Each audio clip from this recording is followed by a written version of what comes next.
Hey, what's going on, guys? Welcome back, and today I'm going to be finally doing an update video on my Sundown Subaru. It has definitely been a while since I talked about my system, so we're going to go ahead and check it out.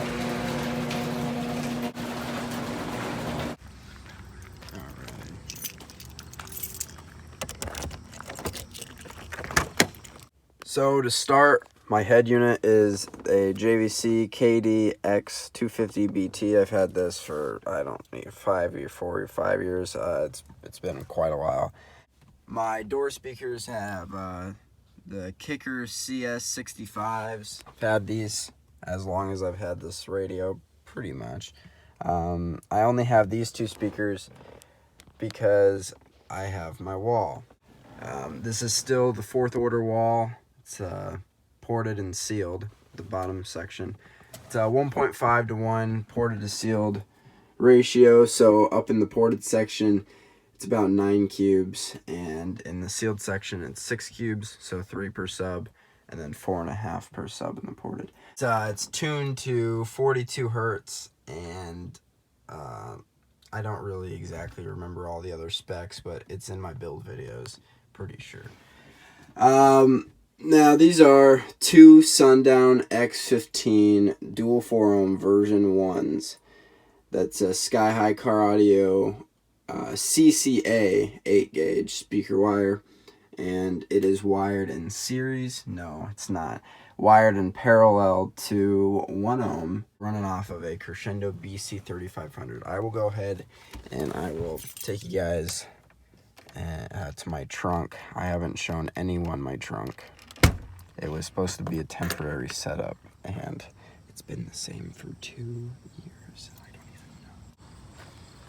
even know. Real quick, the diamond plate window is holding up okay, except for the Bondo's chipping, and this is just a mess. I have to redo all this. Alright. So, here is my Excess Power XP3000 Toolmaker Inputs Skyhighcaraudio OFC 0 gauge, and we got the Crescendo BC3500 right there, wired to 1 ohm. Got Skyhigh RCAs, and we got 2 runs going front to back. This was my work vehicle for a little bit, but as of right now, my work vehicle is that truck, just because this thing is acting funny. These scrap pieces of plywood I screwed into place in order to secure my battery temporarily. That was 2 years ago. So obviously it's been working, but this is like on my top priority to get done is my trunk. So under the hood, the heart of the system is the Singer 200 amp alternator. This is the one he sent me, and this thing is built like a beast. Absolutely love it. And then I got I think this is an X-Scorpion branded brass dual 1-aught terminal thing. I'm not really sure. This is the factory charging cable. This is obviously the one I put on. Has 2 runs of Skyhigh OFC 0 gauge going to my Toolmaker Inputs battery terminals, and then from here they go down and through the firewall, and then runs across down under here, which I'm pretty sure I can move this so you guys can see. Yeah, down under there, and goes to the back. And this is a Excess Power D3400, by the way. But this ground right here just loops down a little bit. I don't know if you can see, and then it comes up right here. And then this is the factory ground that I bolted on. And I don't know if you guys can see under here, but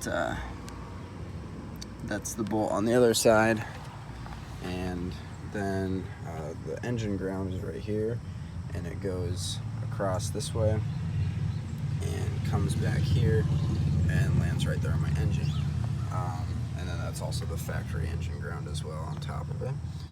So the ground's in the trunk here. I have Toolmaker dual 1-aught inputs, but 2 of the wires, one wire goes down and is bolted on right there, and then the other one is a frame ground, and it goes under here, as you guys can see, and there's a frame ground right there. It's getting a little cruddy, so I'm probably gonna take that off and wire wheel it off or wire brush it, whatever, and fix that. And this is a unibody, but when I say frame, that part right there was the closest to a frame. Now, if you guys were new, it is lifted on Outback front struts and Forester rear struts, cut 2 inches off the fender, has a 42-inch LED light bar. It's a Raptor bedline, or Raptor bedlined, I don't know, but it's a work in progress right now. The wheels are 205/75 R15. You can see, and they are the General Grabber AT2s with pretty sure Maxim. I don't even know what these wheels are. So I would do a demo of this right now, but I live in a neighborhood, and these neighbors like me, but not that much. They don't like me enough to play my subs. So I'm just gonna go ahead and play some clips from before for those of you who are new. So if you are wondering why I can't just drive it around and play my system, as much as I want to do that, right now it's not in the most reliable condition to drive around. So real quick, I'm not gonna go in depth with it, but sometimes it runs perfectly fine. Other times it sputters, cuts out, and then dies, and then it starts right back up and acts fine, or it doesn't. There's an electrical problem, something with the sensor. I've talked to 5 or 6 mechanics, and they're stumped, and I'm not going to pay anyone to fix it. So we'll figure this out. But yeah, so this thing, real quick, this thing does a 150 dB at 25 hertz, and it's pretty stable curve of dB. I also have a 50-foot spool of Skyhighcaraudio OFC 0 gauge black. Oh, that was, well, okay. I've had this for quite a while, so that doesn't surprise me that happened. But that's moved around to multiple houses, and I haven't done anything with it. And I'm pretty sure in one of these drawers I have some Skyhighcaraudio lugs. I want to say it's this one. Man, it's a mess. But yep, here it is. I got Skyhighcaraudio 1/0 lugs and some heat shrink. So I will be doing 2 runs of ground front to back, and then I'm also with the spare, because it's about 17-foot power runs front to back. So worst case scenario, let's say 20 feet runs front to back. That's 40 feet for 2 runs.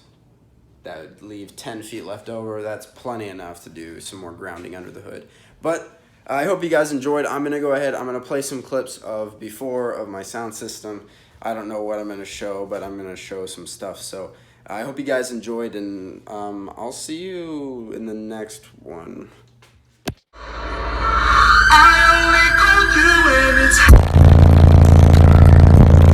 Straight 32 again.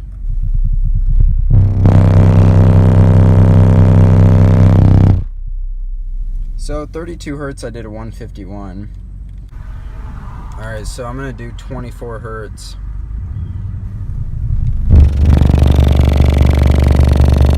.24 hertz, I did a 148. You hop up to 25 hertz.